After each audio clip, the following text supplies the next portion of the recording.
नमस्कार दोस्तों, मैं हूं लोकेंद्र मिश्रा और आप सबका स्वागत है मॉडर्न इंडियन हिस्ट्री की इस क्लास में।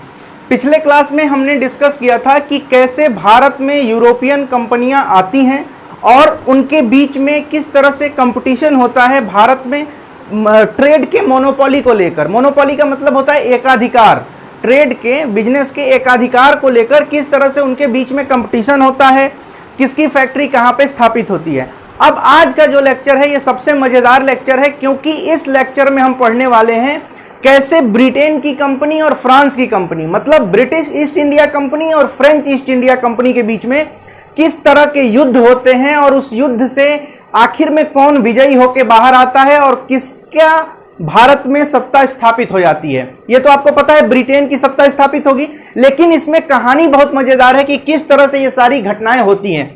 सबसे पहले हम बात करें कि क्यों ये घटना हो रही है, ये दोनों के बीच में जो युद्ध हो रहा है ये क्यों हो रहा है। देखिए, पहले जब ये लोग आए थे, ब्रिटिश हो या फ्रेंच हो, दोनों के आने का एकमात्र कारण था ट्रेड करना। ट्रेड करना मतलब व्यापार करना।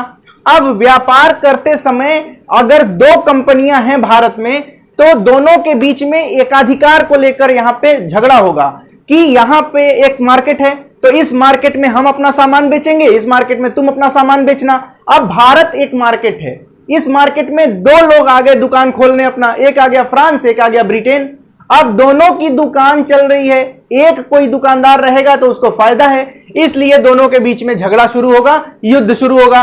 कंपटीशन है और प्रॉफिट सबसे बड़ी बात है कि किसको ज्यादा प्रॉफिट मिलेगा। प्रॉफिट तभी मिलेगा जब दुकानदार कम होंगे और खरीदने वाले ज्यादा होंगे। अब एक दुकानदार कोई जाएगा भारत से, अब वो दुकानदार कौन होता है वो समझते हैं। अब यहां पे जो तीन वॉर होते हैं इनके बीच में, जिसको हम कहते हैं कर्नाटिक वॉर और हिंदी में कहते हैं कर्नाटक का युद्ध। तो पहला कर्नाटिक वार क्या हुआ, फर्स्ट कर्नाटिक वार के बारे में सबसे पहले हम समझते हैं। देखिए, 1746 से 1748 के बीच में यह युद्ध लड़ा गया। यह युद्ध लड़ा गया फ्रांस की कंपनी और ब्रिटेन की कंपनी के बीच में। क्यों यह युद्ध लड़ा गया, इसके पीछे दो कारण है। पहला कारण तो यह है कि इसका बैकग्राउंड आप समझिए। बैकग्राउंड में क्या होता है, ऑस्ट्रिया में सक्सेशन के लिए, उत्तराधिकार के लिए युद्ध चल रहा था कि ऑस्ट्रिया में अब राजा कौन बनेगा, उसके लिए। देखिए, यूरोप में झगड़ा चल रहा है कि एक गद्दी है ऑस्ट्रिया की, इस पर कौन बैठेगा। उस गद्दी के दावेदार जो दो लोग होते हैं, एक तरफ हो जाता है फ्रांस और एक तरफ हो जाता है ब्रिटेन। तो दोनों के बीच में यूरोप में झगड़ा चल रहा है। वही झगड़ा अब एक चिंगारी खोजी जा रही है कि कैसे भारत में भी इस झगड़े को लाया जाए, और वो चिंगारी मिल जाती है। ब्रिटेन एक गलती करता है। ब्रिटेन क्या करता है कि फ्रांस की जो शिप्स हैं उनको प्रोवोक कर देता है। फ्रांस की जो शिप हैं उनको प्रोवोक करता है ब्रिटेन। इसकी वजह से क्या होगा भाई, ब्रिटेन और फ्रांस के बीच में भारत में भी दुश्मनी की शुरुआत हो जाती है। और फ्रांस क्या करता है, मद्रास को कैप्चर कर लेता है। मद्रास पे फ्रांस का कब्जा हो जाता है। पिछले क्लास में आपने देखा था कि मद्रास और बंबई ये दोनों किसके उसमें है, कब्जे में हैं, दोनों हैं ब्रिटेन के कब्जे में। अब यहां पे क्या हो गया, फ्रांस के कब्जे में आ गया मद्रास। इसकी वजह से बैटल ऑफ सेंट थॉम होता है। और इस बैटल में कौन कौन है साथ, तो फ्रांस बनाम ब्रिटेन और अनवरुद्दीन। देखिएगा ध्यान से, फ्रांस अकेला है, ब्रिटेन और अनवरुद्दीन की सेना एक साथ है। अनवरुद्दीन कौन है, तो अनवरुद्दीन है कर्नाटक के नवाब।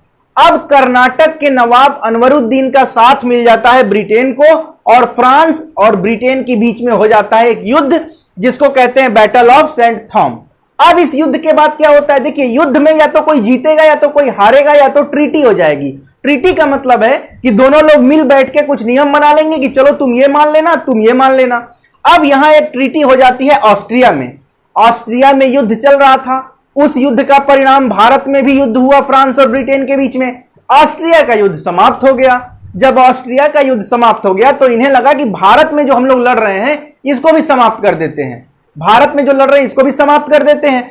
तो एक्स ला शापेल की संधि हो जाती है, और इस संधि में होता है कि मद्रास पर जो ब्रिटेन का पहले कब्जा था, फिर से ब्रिटेन का ही कब्जा रहेगा। फ्रांस ने उसको कब्जा कर लिया था, अब फ्रांस को ब्रिटेन को वापस देना पड़ेगा मद्रास। एक काम तो यह हो गया। दूसरा है कि फ्रांस की जो टेरिटरी, फ्रांस का जो क्षेत्र ब्रिटेन ने नॉर्थ अमेरिका में हथियाया हुआ था, वो नॉर्थ अमेरिका वाला क्षेत्र ब्रिटेन दे देगा किसको, फ्रांस को दे देगा। समझिएगा इस बात को। तो इस तरह से यह संधि हो जाती है और इस संधि के बाद से फिर दोनों में शांति हो जाती है। लेकिन दोनों दुकानदार कब तक शांत रहेंगे? एक समय फिर आएगा जब फिर इनके बीच में युद्ध होगा, और वो समय आता है 1749 से 1754। एक साल भी शांति से नहीं बैठ पाए ये लोग, और फिर 1749 से 54 के बीच में दूसरा युद्ध होता है जिसको हम कहते हैं कर्नाटिक का सेकेंड युद्ध। अब देखिए, कर्नाटिक का जो दूसरा युद्ध है इसको आप थोड़ा अच्छे तरह से समझिएगा। फ्रांस में जो गवर्नर था, मतलब फ्रांस का जो गवर्नर भारत में था, उसका नाम था डुप्ले। डुप्ले बड़ा शक्तिशाली था, एडमिनिस्ट्रेशन, प्रशासन, राजनीति, कूटनीति सबका बहुत बड़ा ज्ञाता था और बहुत वीर बहादुर उसको माना जाता है। तो डुप्ले का क्या था, इसका एक सपना था कि पूरे साउथ इंडिया को धीरे धीरे हम कैप्चर कर लें, अपने में मिला लें और अपना साम्राज्य बना लें, ताकि हम कम से कम साउथ इंडिया सिक्योर हो जाएगा तो यहां कोई दूसरा आएगा नहीं, मतलब ब्रिटेन की कंपनी यहां फिर व्यापार नहीं करेगी, हम यहां के राजा बन जाएंगे। इसकी वजह से इसने दक्षिण भारत के राजनीति में दखल देना शुरू किया। जब ये दक्षिण भारत की राजनीति में अपना दखल देता है, कौन देता है? फ्रांस। तो ये बात ब्रिटेन को अच्छी नहीं लगती है। इसी समय में दक्षिण भारत में दो घटनाएं हो रही थी। एक घटना यह हुई कि हैदराबाद के जो निजाम थे, निजामुल मुल्क हैदराबाद के, इनकी मृत्यु हो जाती है। हैदराबाद के निजाम की मृत्यु जब होती है तो दो लोग आते हैं निजाम बनने के लिए, कंटेंडर हैं गद्दी के दो लोग। एक है नसीर जंग। नसीर जंग कौन है? तो ये इन्हीं का पुत्र है, निजामुल मुल्क का पुत्र नसीर जंग चाहता है कि वो राजा बन जाए, उसके पिता मरे हैं, और यहां पर चाहता है उनका ग्रैंडसन यानी उनका पोता भी चाहता है मुजफ्फर जंग की वो भी बन जाए। दो लोग लड़ रहे हैं एक गद्दी के लिए। तो आपको याद होगा जब दो बिल्ली लड़ती है तो बीच में कौन आता है? एक बंदर आता है। यही हाल यहां पे हो जाता है फ्रांस और ब्रिटेन का। यहां दो लोग लड़ रहे हैं निजामुल मुल्क के पोजीशन के लिए हैदराबाद में। ठीक उसी समय कर्नाटक में भी एक चीज होती है। कर्नाटक में जो नवाब है अनवरुद्दीन और एक है चंदा साहिब। जब निजामुल मुल्क मर जाते हैं तो चंदा साहिब जेल में रहते हैं। चंदा साहिब जेल से जब बाहर आता है तो चंदा साहिब ये सोचता है कि अनवरुद्दीन जो है उसको मार के हम गद्दी पे बैठ जाएं। तो देखिए, दो जगह है साउथ इंडिया में और दोनों जगह युद्ध चल रहा है गद्दी के लिए। हैदराबाद के निजाम के पद के लिए बाप बेटे लड़ रहे हैं, ठीक। कर्नाटक के नवाब के पद के लिए अनवरुद्दीन और चंदा साहिब लड़ रहे हैं। इससे अच्छा मौका ब्रिटेन और फ्रांस के पास नहीं आना था, इसलिए अपना अपना ग्रुप ये लोग बना लेते हैं। ग्रुप कैसे बनता है? जो मुजफ्फर जंग है ये और चंदा साहिब और फ्रांस, ये एक टीम बना लेते हैं। दूसरी टीम बनती है नसीर जंग, अनवरुद्दीन और ब्रिटिश। देखिए, नसीर जंग, अनवरुद्दीन और ब्रिटिश, ये तीनों मिलकर एक ग्रुप बनाते हैं। अब एक युद्ध होता है, किसके किसके बीच में? कंबाइंड आर्मी है, मुजफ्फर जंग चंदा साहिब फ्रांस, नसीर जंग अनवरुद्दीन ब्रिटेन, दोनों के बीच में युद्ध हो रहा है। युद्ध का कारण सिर्फ यह है कि दक्षिण भारत की दो गद्दियों पर कौन बैठेगा, इसके लिए युद्ध हो रहा था। फ्रांस और ब्रिटेन अपने अपने ग्रुप में घुस गए। अब देखिए क्या होता है, इनके बीच में जब युद्ध होता है तो शुरुआती समय में फ्रांस विजयी हो जाता है। क्यों विजयी हो जाता है? कि देखिए, एक होता है बैटल ऑफ आम्बुर। 1749 में जब बैटल ऑफ आम्बुर होता है तो इस युद्ध में अनवरुद्दीन की हो जाती है हत्या, अनवरुद्दीन मारे जाते हैं। ठीक एक साल बाद 1750 में नसीर जंग भी मारे जाते हैं। देखिएगा, ब्रिटेन अकेला पड़ गया है, ब्रिटेन के दो साथी मारे जा चुके हैं। सीधा मतलब इसका यह निकलता है कि फ्रांस को शुरुआती जीत मिल गई है, लेकिन क्या यह जीत परमानेंट है सेकेंड कर्नाटिक वार में? तो देखिए, जब ये हार जाते हैं तो अब अनवरुद्दीन मर गए तो नवाब कौन बना? चंदा साहिब। अनवरुद्दीन का एक बेटा है मोहम्मद अली। मोहम्मद अली डर के भाग जाता है। देखिए यहां पे त्रिचिनोपोली। कौन भागता है त्रिचिनोपोली? मोहम्मद अली भाग जाता है। मोहम्मद अली है अनवरुद्दीन का बेटा। बाप की हत्या हो गई युद्ध में तो बेटा भाग गया त्रिचिनोपोली। अब यहां पर चंदा साहिब को मौका मिल गया नवाब बनने का, तो चंदा साहिब बन जाते हैं नवाब।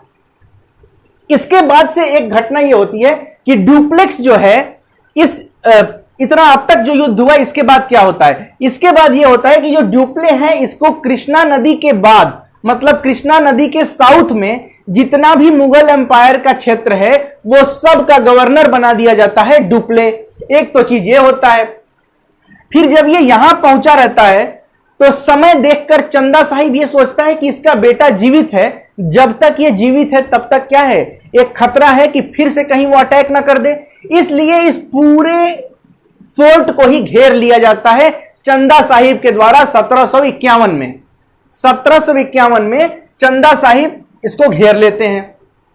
समझ में आ रही है आपको बात? जब चंदा साहिब इसको घेर लेते हैं उसी वक्त क्लाइव को भी समझिएगा, इसको घेरा जाता है। फिर 1751 में क्लाइव को बुलाते हैं, ब्रिटेन की जो कंपनी है वो क्लाइव को बुलाती है और क्लाइव से कहा जाता है कि आरकोट पर अटैक कर दो। तो क्लाइव आरकोट पर अटैक करता है। आरकोट वही जगह है जो कर्नाटक की राजधानी को आरकोट कहते हैं। आरकोट पर यह हमला करता है। मात्र 210 सैनिक होते हैं और बड़ी बुरी तरह से यह हरा देता है फ्रांस को। इतने में ही ये फ्रांस को हरा देता है। इस युद्ध में अंत में यह होता है कि भाई फ्रांस जो है वो हार गया। चंदा साहिब तंजौर भाग के जाते हैं और तंजौर जब भाग के जाते हैं चंदा साहिब, उसी समय तंजा साहिब की हत्या हो जाती है। तंजौर में ही तंजौर के लोगों के द्वारा चंदा साहिब की हत्या हो जाती है। पहले तो चंदा साहिब गए थे यहां, लेकिन कुछ हुआ नहीं। फिर ये चंदा साहिब भाग के तंजौर गए और वहां पे वो मर जाते हैं। अंत में हमने ये देखा कि शुरुआती समय में तो फ्रेंच को विजय मिली थी, लेकिन लास्ट में फ्रेंच हार गए। कैसे हार गए फ्रेंच? देखिएगा, जब क्लाइव आ रहा है ब्रिटिश का, जब क्लाइव आता है तो वो अटैक करके आरकोट जीत लिया। आरकोट पर उसने कब्जा कर लिया और आरकोट पे जब उसने कब्जा कर लिया तो इसका सीधा मतलब है कि वो कर्नाटक जीत गया है और मोहम्मद अली को बना दिया जाता है नवाब कर्नाटक का। इस युद्ध का परिणाम यह हुआ कि डुप्ले को वापस बुला लिया गया। डुप्ले को कहा गया कि अब डुप्ले तुम आ जाओ वापस। फ्रांस चले गए डुप्ले एक हार के बाद। ट्रीटी ऑफ पौंडीचेरी साइन हुई और ये सारे शर्तों के हिसाब से फ्रांस को एक तरह से हार का सामना करना पड़ गया। आपने देखा कि कैसे फ्रांस हार गया। उसके बाद अब हम आते हैं थर्ड कर्नाटिक वार। कर्नाटक का जो तीसरा युद्ध था यह भी बड़ा मजेदार था।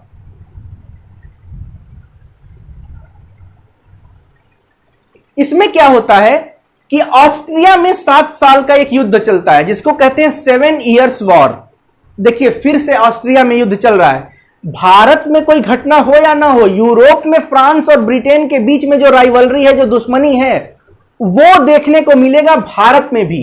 तो 1756 से 1763 के बीच में ऑस्ट्रिया में फिर से एक युद्ध चल रहा है, 7 इयर्स वॉर। 7 इयर्स वॉर वास्तव में किस लिए था? ऑस्ट्रिया चाहता था कि सिलेसिया को वो रिकवर कर ले। सिलेसिया को अपने कब्जे में लेने के लिए ऑस्ट्रिया ने यह युद्ध किया था और इस युद्ध में ब्रिटेन और फ्रांस दोनों अपोजिट साइड थे। एक तरफ ब्रिटेन था, एक तरफ अपोजिट साइड में फ्रांस था। अब चूंकि दोनों वहां अलग अलग लड़ रहे हैं तो उसका परिणाम देखने को मिला भारत में थर्ड कर्नाटिक वार के रूप में 1758 से 1763 के बीच में। इसमें क्या हुआ? देखिए, 1758 में फ्रांस की जो आर्मी थी उसको लीड कर रहे थे काउंटर डी लाली। काउंटर डी लाली के नेतृत्व में 1758 में फ्रांस आर्मी ने फोर्ट सेंट डेविड को अपने कब्जे में ले लिया। अब सेंट डेविड क्या है और विजयनगरम क्या है? सेंट डेविड और विजयनगरम का किला जो था यह था ब्रिटेन के कब्जे में। इस पर अटैक किया किसने? फ्रांस की आर्मी ने। किसके नेतृत्व में? तो काउंटर डी लाली के नेतृत्व में। और जीत कौन गया? फ्रांस। भाई कैप्चर कर लिया, कब्जा कर लिया इसको। लेकिन इस कब्जा करने के बाद 1763 में होता है वांडीवास का युद्ध। प्रश्न पूछेगा कि वांडीवास का युद्ध किसके किसके बीच में हुआ? तो ब्रिटिश ईस्ट इंडिया कंपनी और फ्रेंच ईस्ट इंडिया कंपनी के बीच में 1763 में वांडीवास का युद्ध हुआ। और इस युद्ध में क्या होता है? अयरकूट। अयरकूट कौन है? अयरकूट जो है यह है ब्रिटिश कमांडर और अयरकूट हरा देता है लाली को। लाली जो यहां कूद रहे थे और सेंट डेविड और विजयनगर जीत लिया था इन्होंने, इनको हरा देता है वांडीवास के युद्ध में 1763 में। कौन?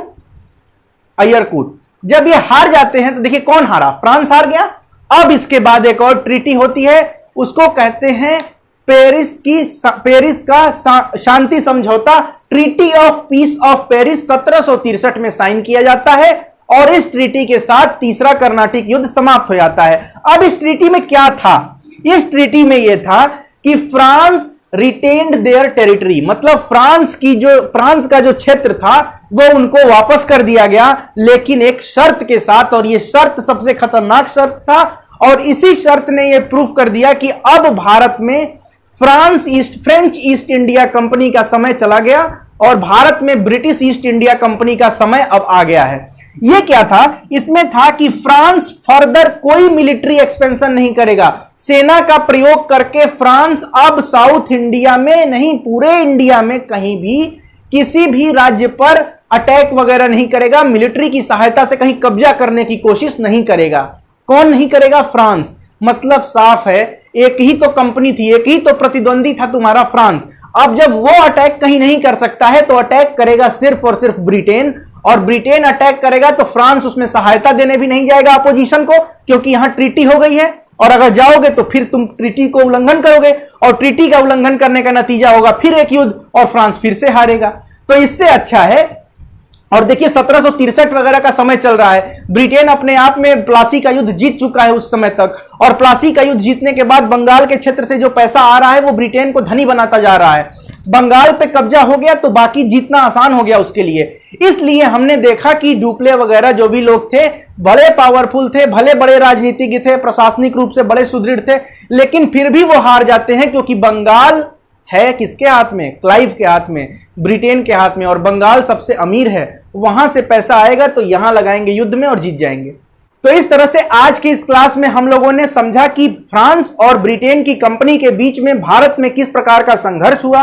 तीनों युद्ध जो इन लोगों ने लड़े, उस युद्ध के बीच फर्स्ट कर्नाटिक वार, सेकेंड और थर्ड, इसके अलावा बैटल ऑफ आम्बुर, सेंट थॉम का बैटल और वेंडीवास का बैटल, ये सारी चीजें हमने डिस्कस की।